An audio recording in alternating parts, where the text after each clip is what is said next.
Bueno, recordemos que el tema que estamos tratando es acerca del diaconado y sus requisitos, ¿no? Y dentro de esos temas que estamos hablando, o en los puntos que hemos estado tratando, estamos en el versículo 12, donde estamos hablando, si hablásemos de subtítulos, del diaconado y su familia, ¿no? Hemos hablado del carácter del diácono en los versículos 8, el carácter del diácono que implica obviamente su personalidad, su comportamiento. También hace referencia a la fe que él tiene de guardar el misterio, la fe con limpia conciencia, y de cómo estos diáconos o hermanos postulados al diaconado, pues obviamente deben ser sometidos a prueba para que ellos puedan ejercer el diaconado de una forma correcta, ¿no? Luego estuvimos enfocándonos en el versículo 11 para responder a la pregunta: ¿quiénes son esas mujeres de las cuales el apóstol Pablo está hablando ahí? Las mujeres a sí mismo, ¿no? Mencionábamos que la pregunta o el asunto, mis hermanos, el asunto con respecto a estas mujeres no es si la mujer, es decir, ahí no surge la pregunta si la mujer puede servir o no en la iglesia, sino quiénes son las mujeres, porque ya habíamos dicho que las mujeres tienen un servicio especial dentro del cuerpo de Cristo, y no solamente las mujeres. Todo hombre, ¿por qué? Porque todo hombre no es llamado al ministerio pastoral, y no todo hombre es llamado tampoco al oficio del diácono. Así que no es solamente un asunto para las mujeres, sino para manera general respecto a uno de esos hombres que obviamente no pudiesen acceder a estos dos oficios eclesiásticos. Pero mencionábamos con argumentos de que esas mujeres a las cuales se refiere el apóstol Pablo son a las esposas de los diáconos. Y ahora estamos en el versículo 12, que es hablando del diácono y su familia. El versículo 12 dice: los diáconos sean maridos de una sola mujer y que gobiernen bien sus hijos y sus casas, ¿no? Y hablábamos acerca de este punto de vista. Hemos dicho que tanto el asunto con los diáconos como el asunto con los pastores, pues hay temas de controversia respecto a sus requisitos, ¿no? Y mencionamos que esta parte, así como el versículo 11, bueno, también este versículo 12 ha traído controversia cuando especialmente el apóstol Pablo hace referencia a que los diáconos sean maridos de una sola mujer. Y la controversia estaba en si el apóstol Pablo entonces, y de ahí han surgido puntos de vista donde dicen, algunos defienden que el apóstol Pablo está hablando en contra de los polígamos, es decir, en contra de los que tienen más mujeres en aquel entonces. Pero decíamos que no era algo crucial en aquel entonces, porque la iglesia estaba muy clara en esos asuntos, de que los matrimonios debían ser monógamos, y que aún la sociedad no cristiana, gran parte, tenía muy en cuenta esto. También estuvimos mencionando que hay posturas de que el apóstol Pablo estaba hablando en contra de los viudos que se volvían a casar, es decir, que Pablo estaba prohibiendo que aquellos que habían sido casados pues no se podían volver a casar aun cuando de pronto la esposa hubiese fallecido, porque ellos debían ser maridos de una sola mujer. Y mencionamos que el apóstol Pablo obviamente no está prohibiendo que aquellos que han enviudado y se vuelvan a casar pues puedan ejercer el diaconado. Lo mismo se aplicaría para el asunto de los pastores. Ahora, se me viene a la mente que hay de casos a casos, ¿sí? Hay de casos a casos donde uno pudiese pensar, por mencionar algo, ¿no? Un caso a estudiar sería que un esposo fallezca a su esposa y a los 3 meses, por ejemplo, ya esté buscando o ya esté presentando a su próxima pareja para casarse. Uno diría, espérate, aquí ya hay algo raro y esto ya debe ser estudiado y poner sobre la mesa cómo es que se dio este asunto, ¿sí? Pero eso para presentar de casos que al final se deben estudiar. También decíamos o mencionamos si Pablo estaba en contra de los divorciados, es decir, pero en este caso hablamos de los divorciados que se vuelven a casar. Si Pablo estaba prohibiendo que un esposo que se ha divorciado, no ha enviudado, sino que se ha divorciado y se vuelve a casar, si él podía ejercer obviamente este oficio dentro de la iglesia. Y sin embargo, también mencionamos que hay casos que deben ser estudiados. Obviamente mencionamos solamente de manera somera el tema de las cláusulas que aparecen, las cláusulas de excepción que aparecen en Mateo 5:32 y Mateo 19:9, cuando dice que el divorciado, salvo por causa de fornicación, dando a entender que hay un permiso. Pero también se hablaban de cómo al tratar esos temas, se ha hablado acerca de posiblemente el tema del cónyuge que abandona su hogar y entra en un estado de adulterio más adelante, acerca del permiso. Bueno, todos esos casos que al final deben ser estudiados, al final deben ser tratados. Por ejemplo, si hablamos de el divorcio de alguien y si estamos hablando de un oficial, bueno, aun cuando se descubriese que la esposa de ese oficial, sea pastor o diácono, lo dejó, lo abandonó porque se demostró que no era cristiana o eso demostró, bueno, aún así esos casos deben ser estudiados de qué es lo que estaba pasando internamente en esa casa. Si es que a pesar de que sí estamos viendo de que una mujer está demostrando, una mujer de una esposa de un oficial está demostrando no ser creyente, pues habría que mirar qué había pasado dentro de ese hogar en particular. Si aquel esposo, sea pastor o diácono, había renunciado a su liderazgo eterno al punto de abandonar internamente la guianza de su familia, y por eso, pues al final, eso termina trayendo consecuencias. Termina trayendo consecuencias. Entonces, mis amados hermanos, son casos, como digo, que hay que traer a estudio.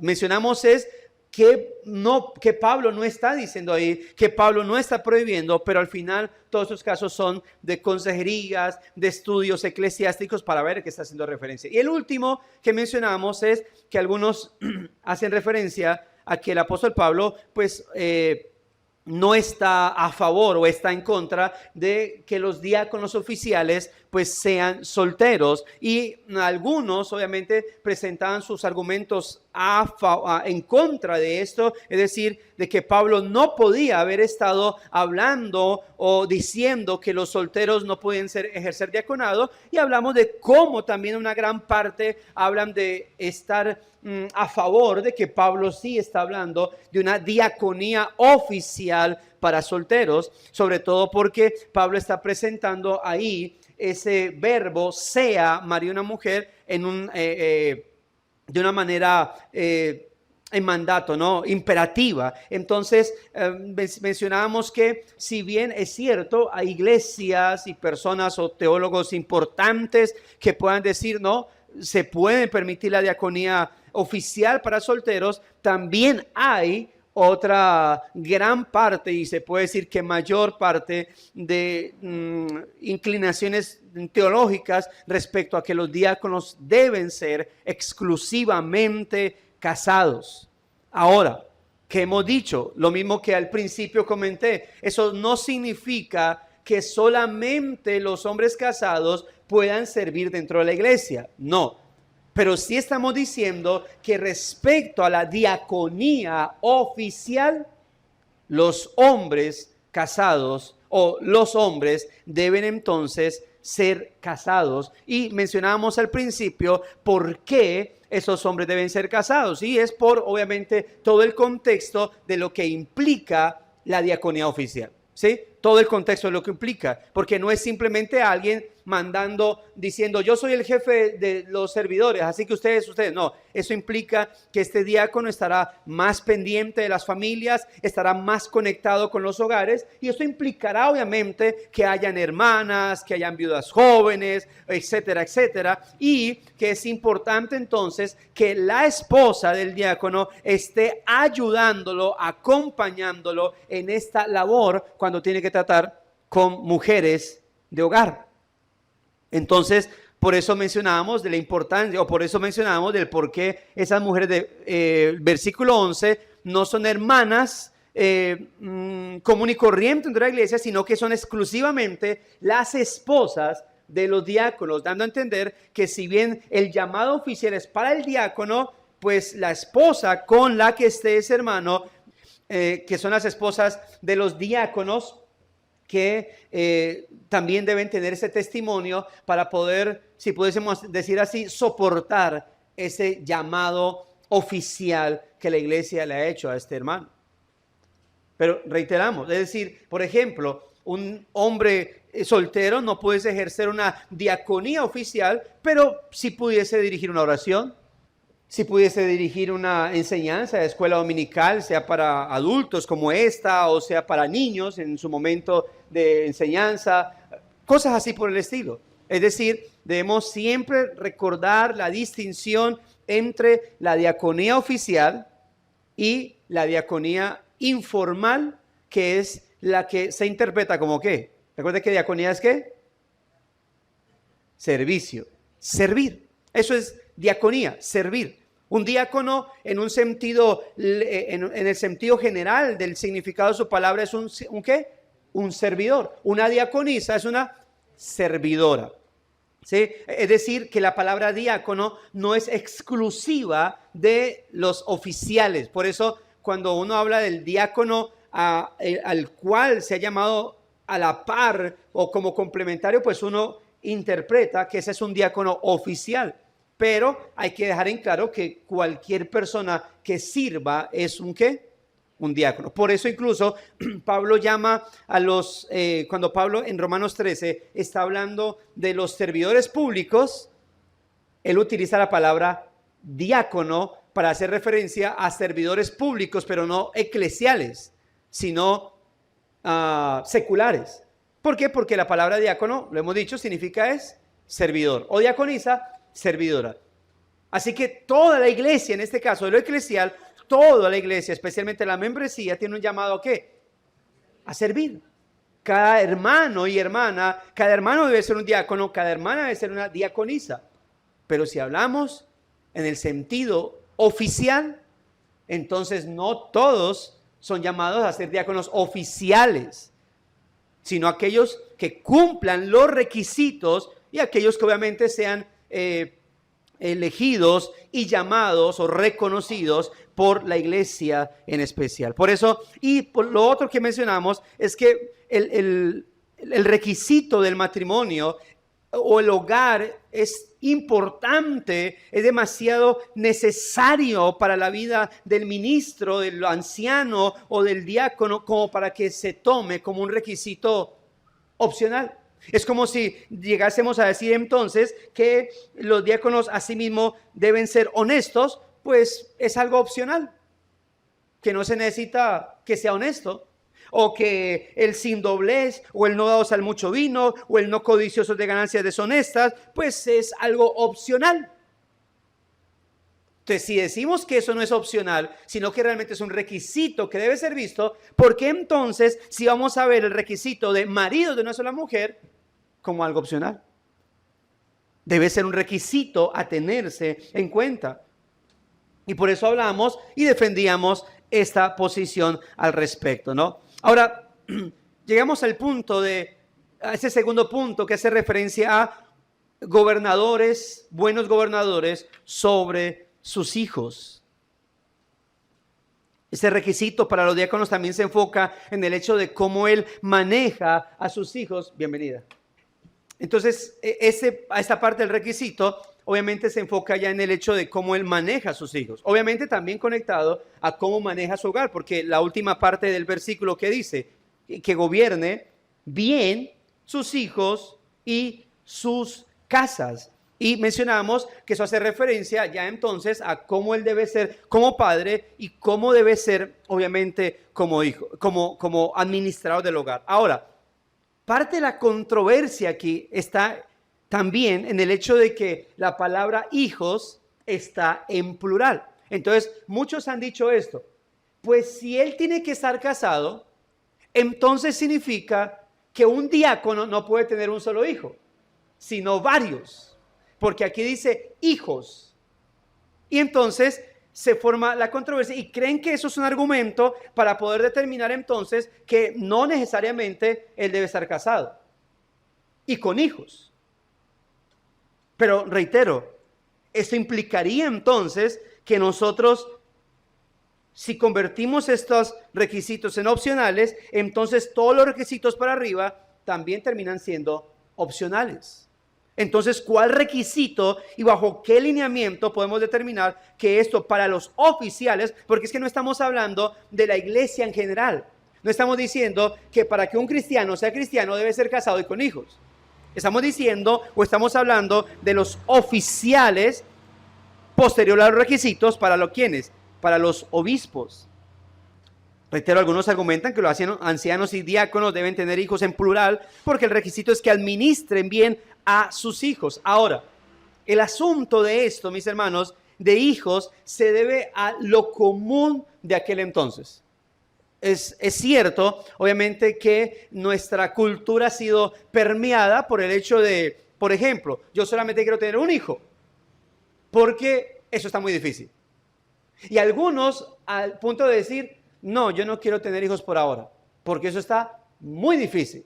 ¿Y qué es difícil? Uno, que la economía está difícil. Dos, que el mundo está lleno de pecado, entonces no quiero traer hijos al mundo. Pero, bueno, esto si hablásemos en un sentido más general al respecto del hogar, mencionaríamos que los hijos, o que parte del matrimonio son ¿qué? Los hijos. Es decir, que pudiésemos decir que mientras en la providencia esté, un requisito para aquellos que se casan es que tengan hijos. Ahora, reitero, en la providencia del Señor. Por eso era muy común, obviamente, dentro de este contexto, es decir, era algo no solamente extraño, era algo inaudito, era algo impensable que un hogar no tuviese hijos. No era algo, es decir, no era para nada común que la sociedad de aquel entonces dijera, no, eso está difícil, no hay que tener hijos. Sino que era muy común, al contrario, para la sociedad entonces, que el primer hijo fuera el primero de todos los que se vienen. Por eso si se hablaba de dos hijos, bueno, estaban apenas iniciando. Y eso no es solamente de aquel entonces. Nuestros antepasados de las generaciones, 2 generaciones atrás, creo que todos sabemos de la cantidad de hijos que tenían. Creo que algunos aquí vienen de 6 para arriba. Usted tiene 12, mire. 10 en la hermana. 18. Yo no sé si Sol me habló del papá de ella que ha tenido como casi 30 hijos, ¿no? Sol. Sol está en... Ok. Pero eran muchos hijos. Nosotros alcanzamos, bueno, por parte de mi mamá alcanzamos a hacer 6. Es decir, no era común como hoy en día. Por eso el término hijos aquí no es que necesariamente esté diciendo que tenga que tener muchos hijos, sino que en el común denominador, el plural en la descendencia estaba presente.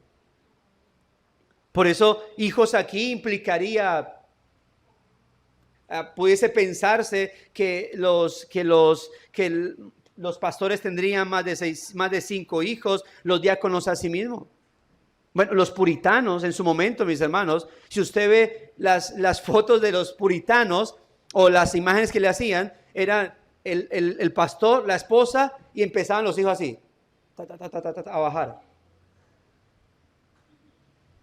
Porque era común al respecto de los hijos. Entonces, no es un sentido de que, entonces, tiene que tener hijos en plural. Es que era muy común hablar de eso, de los hijos, no de un hijo. Ahora, obviamente, en el sentido, lo que implica obviamente el hecho de que, por eso mencioné ahorita, que si hablásemos entonces de lo que fuera una teología del matrimonio, debiésemos mencionar que los hijos son parte de ello. Así que no es que Pablo esté exigiendo que los ancianos o diáconos tengan hijos, es que se asume que tienen hijos. Se asume eso. Es decir, está planteado, no es algo que tuviese que exigir, no era algo que estuviera en la mente de alguien, yo me voy a casar pero no quiero tener hijos. No estaba en la mente de una persona eso, sobre todo si estamos hablando de los judíos o en este caso ya de la cultura de aquel entonces. ¿Se acuerda lo que dice el Salmo 127? Bienaventurado el hombre que llenó su aljaba de ellos. No tendrá temor cuando vengan los hombres a la puerta. O sea, era parte de la mentalidad de ellos. Así que no está ordenando, es que simplemente se asume que es normal, que es natural, que es obvio que hayan hijos. Ahora, el asunto, en la providencia de Dios, en lo que estamos ahora, y como obviamente, hay que decirlo, la sociedad en su parte física se ha venido no solo deteriorando mentalmente en cuanto a la percepción de familia, sino que se ha venido deteriorando en la parte física. Entonces, no solamente ha hecho que se dañe la mentalidad, sino también la parte física, de tal manera que hoy en día uno menciona mucho en el tema de las enfermedades la mujer. Hoy en día es algo que lo miraba o buscaba debido a esto, a investigar el tema de, por ejemplo, los miomas en la mujer. En la parte, en la antigüedad era algo que no se veía. ¿Y de todo a dónde apunta? Al tipo de alimentación. A los químicos, a los venenos, algo que no se veía en un siglo atrás, por ejemplo. Pero hoy en día los químicos en los alimentos, los químicos en la carne, ha hecho que aún el cuerpo de la mujer se deteriore, o aún el hombre mismo en su parte reproductiva. Yo no sé qué tan cierto, bueno, no lo voy a decir, pero había una colada que uno tomaba que le daba, y que me gusta mucho, la binestarina, pero más adelante fue que empezaron a sacar estudios, pero obviamente nunca lo comprobé, a decir, yo me puse a hacer estudios, pero sí se hablaban de casos donde la binestarina se daba supuestamente, de estudios que le habían hecho, que tenía como objetivo a través de ingredientes que le aplicaban ciertos químicos para evitar la procreación. Es decir, tanto que el hombre no sea fácilmente reproductivo como la mujer también pueda detener esa parte. Y obviamente uno decía, ¿quién daba eso? Bueno, ya sabemos qué organización es que daba ese tipo de alimentos, y que es una organización que, aunque tenga su nombre familiar, en realidad es una de las más enemigas de la familia. Entonces, hablamos de ese dos tipos de cosas. Por eso hoy, lamentablemente, uno se encuentra con muchas parejas, hermano. Con muchas parejas que uno pregunta, ¿por qué no tienen hijos? No, hemos perdido dos. No, es que hemos tenido abortos porque no se desarrolló, porque un problema de miomas o porque un problema de útero, todo ese tipo de cosas, y que están detrás de tener descendencia, pero no se ha podido. Entonces uno dice, ahí donde al no tener hijos, había que observar cuál es la razón por la cual no tiene. Porque así como han habido esos casos, uno se ha encontrado con parejas donde uno les pregunta, ¿y los hijos? No, es que primero queremos disfrutar el matrimonio. Y esa percepción de primero disfrutar, ¿qué está diciendo?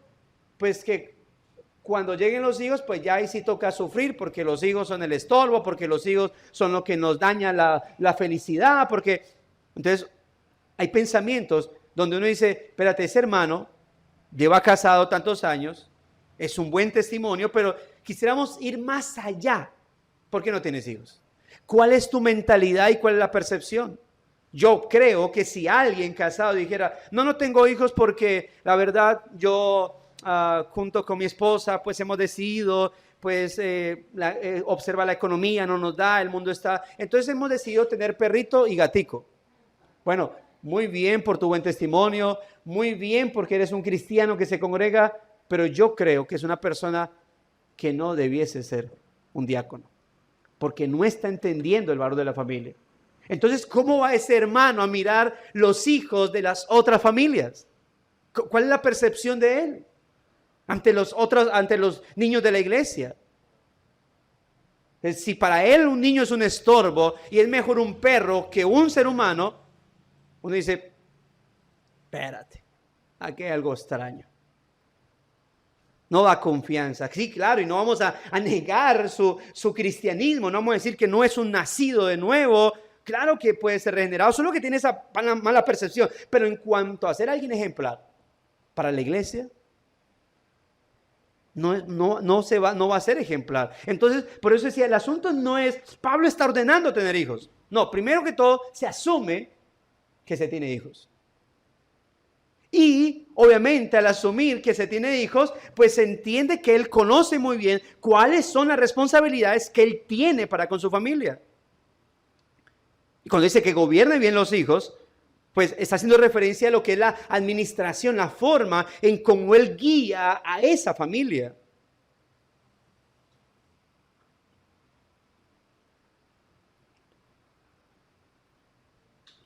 Y esto es necesario dentro de la iglesia porque ¿cuántos cristianos tienen hogares disfuncionales donde el hombre no ejerce su liderazgo bíblico o lo hace de una forma equivocada? Y es ahí donde entran los diáconos junto con la predicación de los pastores que también deben tener su familia ejemplar para poder guiar a estos hermanos. Así que no solo la relación matrimonial es beneficiosa para la iglesia local, sino también la vida familiar de los oficiales. Una iglesia con oficiales con hogares desordenados hará que la iglesia también sea ¿qué? Desordenada. ¿Cuál será el ejemplo o la demanda? Sobre todo cuando el corazón del hombre tiende a decir esto. Pero si él no lo hace, pues, ¿cuál es el problema conmigo? Donde lamentablemente hay esta percepción. Obviamente que produce el engaño del corazón. No podrá reflejar igualmente el poder y la transformación del evangelio en la vida de los hombres. No habrá nada por lo cual los hombres puedan decir que esa familia es cristiana y que es ejemplo para mí. Al ser reargudido, ¿a quién va a acudir? ¿En quién va a encontrar una palabra de consejo si los oficiales no están ejerciendo esa labor ejemplar? Entonces, ¿en qué consiste el liderazgo? El manejo correcto del hombre que quiere ser diácono dentro del hogar. Bueno, es un hombre que maneja a sus hijos bien, es decir, que los gobierna, que los dirige de manera correcta, no con legalismos, no con maltrato físico o verbal, pero tampoco con negligencia o alcahuetería de ellos. Es decir, el padre, familia, no debe ser un hombre pasivo, desinteresado o negligente en el trato con ellos. En ningún sentido de la palabra, ni en el sentido del extremo del legalismo y el maltrato, pero tampoco en el extremo de el abandono de autoridad y la alcahuetería con ellos. El Evangelio nos enseña que los varones tienen una gran responsabilidad dentro del hogar y que como hombres redimidos por Cristo para una nueva vida, ellos deben saber llevar el liderazgo dentro del hogar. ¿Usted no ha visto en las películas esa frase donde el padre salía a veces a la guerra o a trabajar y qué le decía al niño varón? Tú te encargas de la casa. Y el niño tenía 10 años, 11, 12, 13. Porque la percepción que obviamente el padre tenía que tener para con el hijo varón, por ejemplo. Entonces a la mujer le decía, tú ayudarás a tu mamá. Y al hijo, tú te encargarás de protegerlos. Y era un niño chiquito, pero ellos se creían eso, que realmente ellos iban a proteger el hogar. Hay que tener cuidado porque el niño hace pataletas. Papi, tenga. Véase todos los muñequitos que quiera para él. ¿Y el niño cómo crece? Mencionamos como en el Evangelio de Lucas, como a los 13 años los niños tenían que ser formados. Pero ¿qué encontramos hoy con la niñez? Es un hombre que debe saber llevar un hogar. Y reitero, no cuidándose de los extremos. Legalismo, maltrato, negligencia y alcahuetería. Debe estar siendo formado. Debe ser un hombre ejemplar en ello. Pero también abarca el hogar, por eso, toda la casa. El hombre es un proveedor del hogar en todo sentido. Provee físicamente, emocional, espiritualmente.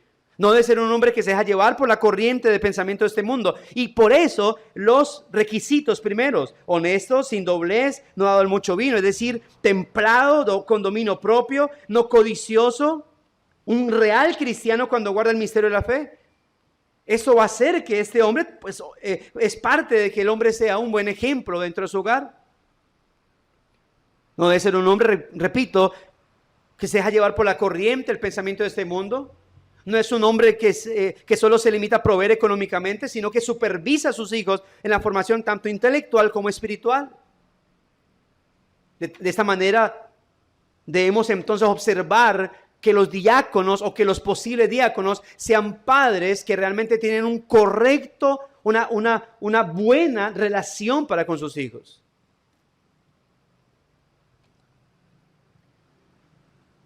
Un comentario dice así: por mucho que un hombre se preocupe por su trabajo en el mundo, normalmente no puede preocuparse por él tanto como por su familia.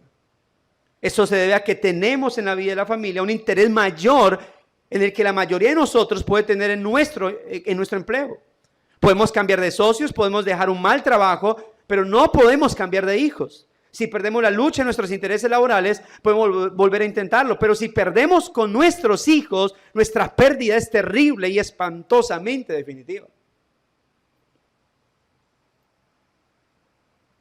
Por eso la visión de Pablo para los diáconos es que ellos ayuden a los ancianos en el cuidado de la iglesia de Dios. Ahora, esas son preguntas que voy a hacer no solamente para aquel que piensa en un diaconado, sino para todos. ¿Qué tanto le importan sus hijos, mi hermano? ¿En qué prioridad están para usted la formación de sus hijos? ¿Le importa la vida espiritual de ellos? ¿Sabe usted qué hacen sus hijos cuando usted no está acá, cuando está en su casa, cuando está en su trabajo? ¿Sabe cuál es la manera de pensar? ¿Sabe cuáles son los temores de sus hijos?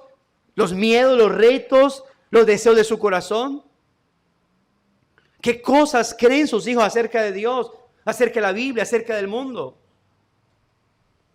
¿Qué conoce usted de aquellos a los cuales sus hijos llaman amigos? Y reitero, ¿le importa a usted, se interesa a usted en la formación tanto intelectual como espiritual de ellos? Y sabemos, hermanos, que en este mundo caído no es fácil criar hijos, no es sencillo, eso no lo podemos negar. No es sencillo guiarlos por el camino del Señor, porque no solamente contamos con el tiempo que debemos tener como padres, el conocimiento que debemos tener, sino que también contamos con el tipo de corazón que ellos tienen. Y eso hay que dejarlo en claro. No es nuestra tarea convertir a nuestros hijos. No. Pero sí es nuestra labor exhortarles y enseñarles cuál es el camino que deben tomar. Ahora, si lo toman o no, será problema de ellos. Ahora, mientras estén con nosotros, el camino que deben tomar es el que estamos llevando. Pastor, pero si el camino que lo toman es el de nosotros, es decir, un buen comportamiento, pero su corazón está por otro lado, eso ya es problema de ellos. Pero mientras estén a nuestra labor, a nuestro cuidado, ellos deben tener un sentido moral bajo nuestro hogar, bajo nuestro techo. Tenga cuidado si sus hijos están a su cargo y entonces van a empezar a llegar borrachos, van a entonces empezar a, como tiene su cuarto personal, en el caso de los varones, entonces que entren mujeres a cada rato a tener intimidad con ellas y pues hay que dejarlos. No, hay cosas que se respetan. Hay cosas que deben tenerse muy en cuenta al respecto.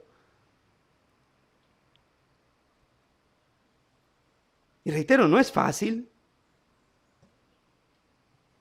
Pero mientras esté el cargo de ustedes, esas son cosas que se deben dejar en claro. Pero voy a decir esto, cuando los padres han perdido terreno, cuando los padres han perdido terreno en esa crianza de los hijos, hermano, por eso es que cuando los hijos llegan a una edad adulta, ya no pueden hacer nada. Ya los hijos se levantan y ya levantan la voz. Y ya yo hago lo que quiera y está en mi casa también. Y a veces lamentablemente se enfrentan a sus padres. Y cuando eso ha pasado, cuando esa es la consecuencia de un largo camino donde se olvidaron a los hijos, donde no hubo formación para ellos, donde no se estuvo pendiente a ellos, Hermano, donde ya eso pasa, cuando llega la adulta, no se queda más sin orar y pedir al Señor por esos hijos. Pero mientras eso esté fácil, al momento, al límite, hermanos, los hijos deben ser formados. Hay mucho en juego, hay mucho en sus manos, hermanos con hijos. Dios les ha dado un encargo, si no el encargo más importante que usted haya recibido, sus hijos. Y no es diferente con los diáconos y los pastores. Ellos deben demostrar que saben manejar a sus hijos. Por eso la palabra gobernar da la idea de ocuparse, de administrar, pero también de ocuparse de alguien o de estar a cargo de algo, en este caso de alguien. Eso denota una actitud de liderazgo, de interés sobre los hijos y en este caso la casa en general. No es fácil, obviamente, porque, reitero, los hijos son pecadores, están inclinados al pecado desde su concepción. Y lo que tienen que hacer sus padres, padre y madre, es guiarlos por el camino del Señor, dar siempre las palabras, enseñe siempre el evangelio, de consejos bíblicos. No son creyentes, den los consejos bíblicos, denlos. Dios sabrá en qué momento obrar. Eso sí, déjenles en claro, hijo, al yo estarte enseñando la palabra, ¿te estoy acercando más a Cristo o haciéndote más digno de condenación? Tú verás. Y yo espero que te esté acercando más a Cristo.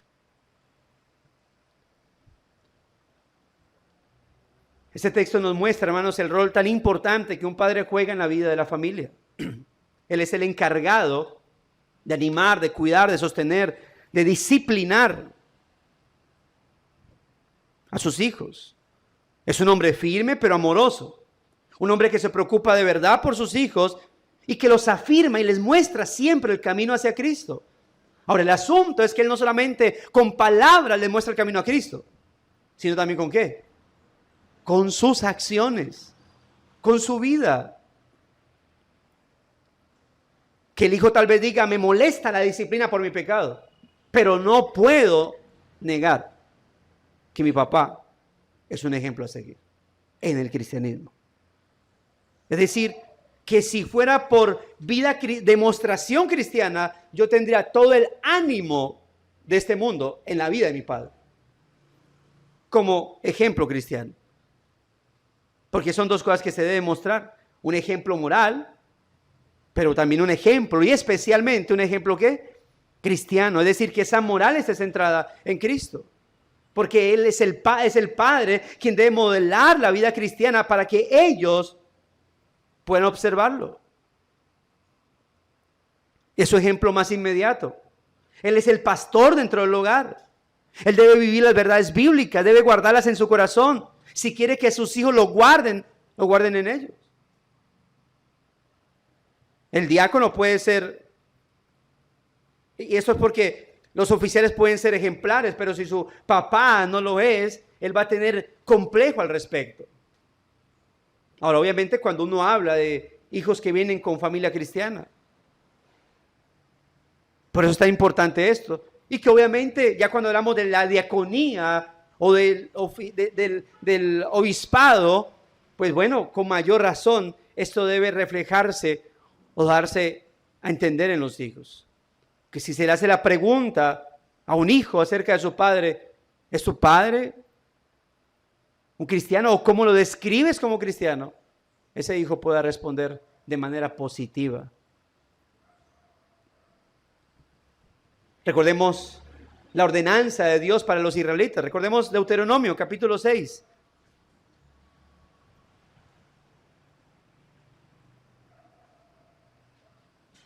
Deuteronomio capítulo 6, versículo 4 al 9, donde está el Shema de Israel, el oye, oh Israel. Y note algunas palabras en particular. Dice Deuteronomio 6, capítulo 6, versículo 4 al 9. Oye Israel, Jehová nuestro Dios uno es. Amarás a Jehová tu Dios de todo tu corazón, de toda tu alma y con todas tus fuerzas. Y estas palabras que yo te mando hoy estarán sobre tu corazón y las repetirás a tus hijos. Pero note, ¿dónde deben estar primero? En el corazón de aquel que las va a dar. Él no dice, y estas palabras que yo te mando hoy, las repetirás a tus hijos. El primero dice, estarán en tu corazón. Es lo que va a hacer, mis hermanos. Que no nos convirtamos en fariseos que ponen cargas que ni siquiera nosotros pudiésemos cargar. Y por eso no es un padre que atemoriza, es un padre que se gana el respeto de sus hijos a través del amor y la disciplina. Y esa es la clase de hombres que debe ocupar el lugar, el cargo de diácono, un hombre cristiano que maneja su hogar como la Escritura lo demanda.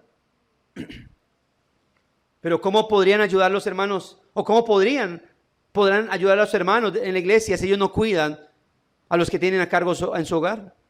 Lo mismo que pasa con el pastorado. ¿Cómo gobernará la iglesia el Señor si no gobierna bien su propia casa? Lo mismo pasa con el diaconado. ¿Cómo van a ayudar a gobernar los asuntos materiales de la iglesia si no pueden gobernar su casa? Si no se preocupa por su familia, ¿cómo se va a preocupar con los necesitados dentro de la iglesia local? Y si lo hace, estaría actuando de manera ¿qué? Hipócrita. Porque sería inconcebible que él esté preocupado por la gente de la iglesia y su familia muriéndose.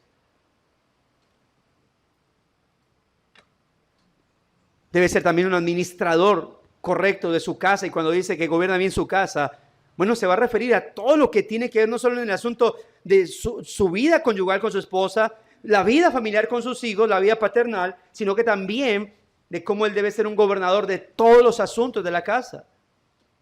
Desde la economía, en el sentido de que es un hombre, tal vez que no tenga, no estamos hablando de alguien que los tenga en una vida de riqueza, pero que sí sea un hombre que esté respondiendo económicamente con su hogar. Recuerde lo que Pablo le dijo a estos ociosos cristianos que habían dejado de trabajar en la iglesia de los tesalonicenses por supuestamente esperar la venida del Señor. Que le dijo, no, a trabajar, porque el que no provee para su casa es peor que un incrédulo.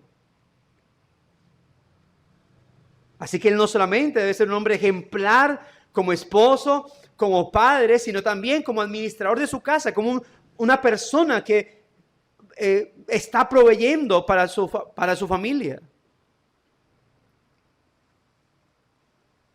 Por eso el diácono es un hombre que ante todo, es decir, antes de ser un oficial o de poder ser un oficial, es un hombre cristiano que debe mostrar a Cristo en su vivir.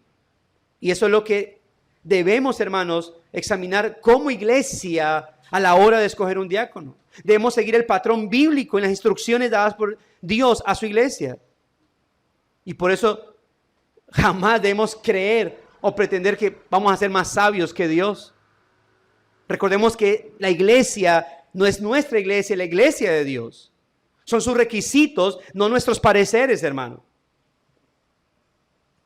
El problema es que si uno no conoce esto, ¿cómo escoge un buen diácono?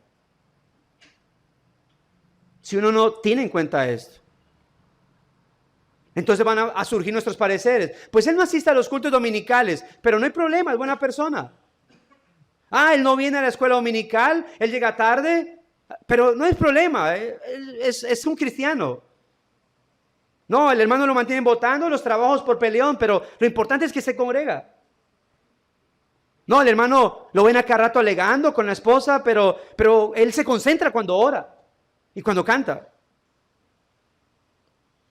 Cuando uno ignora esto, termina uno no eligiendo por requisitos bíblicos, sino ¿por qué?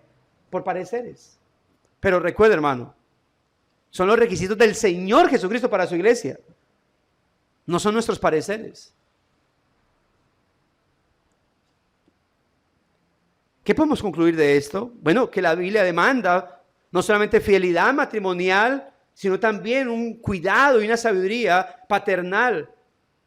Y esto como muestra de su madurez en Cristo. En un mundo caído lleno de tentaciones, de pecado, de impureza, el matrimonio, la fidelidad y la buena paternidad, amados hermanos, es el refugio provisto por el Señor para los creyentes. Porque las iglesias no solamente necesitan un buen ejemplo de fidelidad matrimonial, sino también un buen ejemplo de paternidad en el tema de los hijos. Y la iglesia se beneficia grandemente cuando los oficiales de ella tienen una vida tanto marital de fidelidad al Señor y a su cónyuge, como también cuando la iglesia tiene una correcta vida de crianza paternal. Es lo que agrada al Señor. En Cristo no solo debemos ser fieles a nuestra esposa, sino también por la gracia del Señor debemos serlo a Cristo, y es por Él mismo que podemos serlo. Por eso también el manejo del hogar es imprescindible para que los oficiales de la iglesia sean calificados. El diácono que maneja bien su casa, que la cuida bien, podrá cuidar y estar al tanto de los cuidados materiales de la iglesia. Pero también se va a cuidar de no ser un hipócrita dentro de ello, cuidando bien la iglesia, pero descuidando a su familia. ¿Y esto para qué? Para que todos los cristianos, mis amados hermanos, tomemos ejemplo al respecto. Para que todos los cristianos, mis amados hermanos, podamos seguir ese buen ejemplo de esos hermanos. Porque reitero, no es solamente a los pastores y a los diáconos a quienes se les demanda una vida ejemplar cristiana. La razón por la cual se les demanda a ellos como requisitos es porque ellos están siendo visibles ante la comunidad, y es porque la comunidad debe seguir a la luz de la palabra lo que ellos están haciendo. Si antes éramos hombres duros, egoístas, perezosos, negligentes, ahora en Cristo se debe ser todo lo contrario. Por eso se espera de los oficiales mucho, pero también mucho esperan, hermanos, de cada uno de ustedes. Es decir, usted no puede ser alguien que exige buen testimonio del pastorado y la diaconía oficial. ¿Y usted? No, son ustedes, a mí no me diga nada. No, es porque usted también debe ser ejemplo. Como esposo. No es solamente la esposa del pastor y la esposa del diácono la que no debe ser chismosa. Es también cada una de las hermanas. No es solamente el esposo, el pastor y el diácono el que debe ser ejemplo en su hogar, con su esposa, con sus hijos. Es también cada hermano de la iglesia. Roguemos al Señor, hermanos, que nos permita ver hermanos aquí en nuestra congregación tomando el lugar que deben tomar en Cristo, tanto como esposos, como padres, y en el gobierno total de su hogar, modelando la verdad y modelando a Cristo en la forma de guiar y cuidar tanto a su esposa como a sus hijos.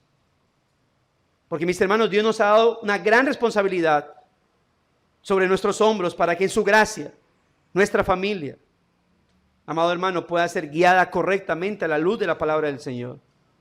Y nadie es más responsable de ella que nosotros mismos. Seamos pastores, seamos diáconos o seamos creyentes. Dios nos ha dado una gran responsabilidad sobre nuestros hombros para que en su gracia la podamos sobrellevar, nuestra familia, mis amados hermanos. Y Dios nos ha otorgado las capacidades y los dones para poder guiar en el Señor. Por eso queremos hacer, sino hacerlo, pero pidiéndole a nuestro Señor que nos guíe en estos asuntos, mis hermanos. En este asunto de guiar a nuestra familia por el camino del Señor. Seamos pastores, diáconos o simplemente cristianos como miembros o asistentes de una iglesia. Vamos a dejar aquí. No sé si hay alguna pregunta, aporte, para que lo haga ahora.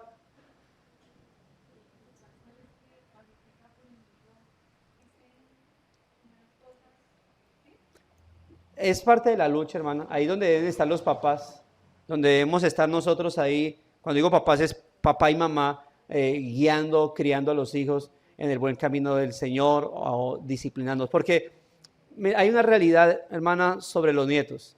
Y es que los nietos aman y respetan a sus abuelas. Pero llega un punto donde ellos saben que las abuelas o los abuelos simplemente son abuelas y abuelos, pero no son papás. Y eso lo tienen muy claro ellos en su naturaleza humana. Así que llegará un punto donde tal vez usted puede criarlo, guiarlo mucho, pero si el papá y la mamá no están haciendo esa labor, habrá un momento donde su pecado reducirá y dirá: abuelita, mi papá no me dice nada, así que tú no me digas nada.